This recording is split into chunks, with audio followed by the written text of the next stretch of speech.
আজকে আমরা জানব আল্লাহ তরবারি নামে খ্যাত হযরত খালিদ বিন ওয়ালিদ রাদিয়াল্লাহু আনহুর জীবনের কিছু খণ্ডকালীন ঘটনা। এক মরুভূমির সন্তান, যিনি আল্লাহর পথে অমর হলেন সত্য ও সঠিক পথের জন্য। খালিদ বিন ওয়ালিদ ছিলেন একজন বিধর্মী ও ইসলামের ঘোর শত্রু। একসময় তার ইসলাম বিদ্বেষী কর্মকাণ্ড ও নানান কর্মকাণ্ডের পরে হযরত মুহাম্মদ সাল্লাল্লাহু আলাইহি ওয়াসাল্লামের সবচেয়ে বড় শত্রু থেকে হয়ে উঠলেন একজন বিশ্বস্ত বন্ধু ও সাহাবী। তিনি আল্লাহর নবীর সান্নিধ্য লাভের পর ইসলাম ধর্ম গ্রহণ করে যুদ্ধক্ষেত্রে যেমন ছিলেন অদম্য, আবার সত্যের পথেই নম্র। ইসলামের প্রথম দিকে তিনি নবী সাল্লাল্লাহু আলাইহি ওয়াসাল্লামের বিরোধী ছিলেন। পরবর্তীতে তিনি আল্লাহ তাআলার রহমতে হযরত মুহাম্মদ সাল্লাল্লাহু আলাইহি ওয়াসাল্লামের এবং আল্লাহ ভীতি কর্মকাণ্ড দেখে ইসলামের পথে চলে আসেন।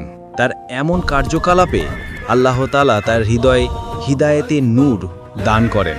তিনি নবীর হযরত মুহাম্মদ সাল্লাল্লাহু আলাইহি ওয়াসাল্লামের সান্নিধ্য এসে ঈমান গ্রহণ করেন। এরপর হয়ে উঠলেন ইসলামের তলোয়ার। আলোকিত নাম হয় তার আল্লাহর তরবারি।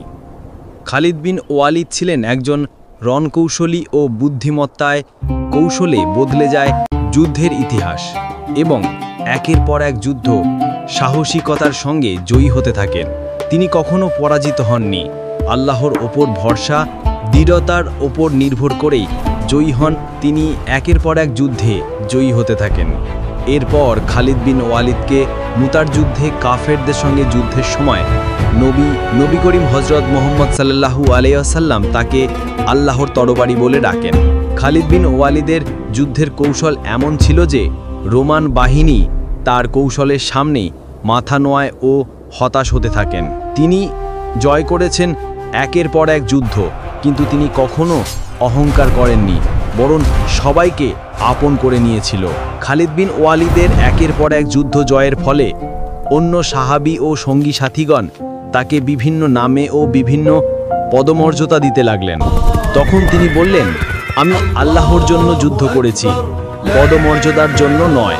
খালিদ বিন ওয়ালিদ রাদিয়াল্লাহু আনহু তার বয়সের শেষ সময়ে তিনি মৃত্যুশয্যায় অবস্থায়, তখন তিনি বললেন, আমি এমন একজন সৈনিক যার শরীরে যুদ্ধক্ষেত্রের এমন কোনো ক্ষত বাকি নেই যা আমার শরীরে নেই। খালিদ বিন ওয়ালিদ রাদিয়াল্লাহু আনহু ছিলেন ইসলামের সাহস, ঈমান ও নেতৃত্বের প্রতীক, যার অবদান তৎকালীন সময়ে ইসলাম বিজয়ের অনেক। যিনি ইসলামের জন্য নিঃস্বার্থ ও আল্লাহর দ্বীন ও মুহাম্মদ সাল্লাল্লাহু আলাইহি ওয়াসাল্লামকে নবী হিসাবে প্রাধান্যর জন্য নিজেকে করেছেন অমর। আমরা এই ঘটনা থেকে এই বার্তাই পাই, বার্তা, যে ব্যক্তি আল্লাহর জন্য লড়ে সে কখনো পরাজিত হয় না। খালিদ বিন ওয়ালিদ রাদিয়াল্লাহু আনহু এর জীবন আমাদের শেখায় ঈমান, কৌশল ও নেতৃত্বের প্রকৃত অর্থ। সবাইকে অসংখ্য ধন্যবাদ আমার ভিডিওটি শেষ পর্যন্ত দেখার জন্য। আপনাদের একটা লাইক, কমেন্ট, শেয়ার আমাকে অনেক অনুপ্রাণিত করে দ্বিতীয় ভিডিও বানাতে। ভিডিওটি ভালো লাগলে চ্যানেলটিকে সাবস্ক্রাইব করে সঙ্গে থাকুন। ধন্যবাদ।